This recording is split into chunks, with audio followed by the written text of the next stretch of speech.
Right now it is 4:52 a.m. My son is in the room right next door, and he's been awake for the last hour. Not sure why, but he has just decided that 4 a.m. would be a good time to get up. Consequently, so am I. Strange thing about it is that I'm wide awake. It's not that I'm tired and just up because he is awake. I feel awake like it is morning. Maybe there are some angels stirring up some things beyond the veil that is keeping us both awake. Oh wait, he's silent all of a sudden. Strange.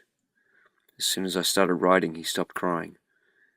I'm not usually given to over-spiritualizing things like this, but I had a thought as I was laying here awake. I was thinking about the upcoming new year and all that it will bring for us. For me, I have no idea what I'm doing next year.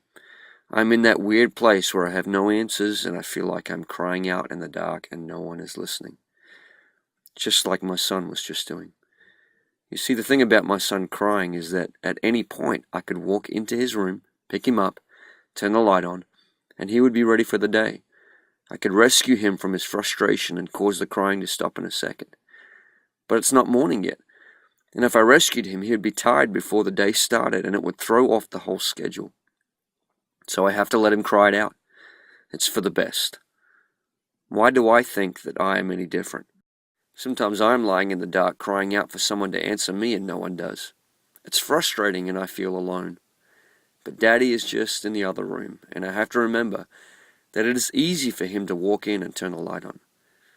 But it's not morning yet, and he knows it.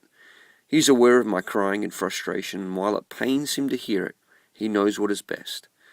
When the time is right, he will answer my call and the day will break just as he said it would. But it is not yet. So until the morning comes and the shadows flee away, I will wait and listen for the footsteps of my Father.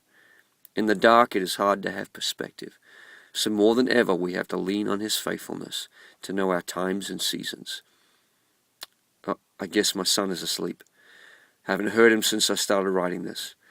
Must be time for me to go back to bed as well.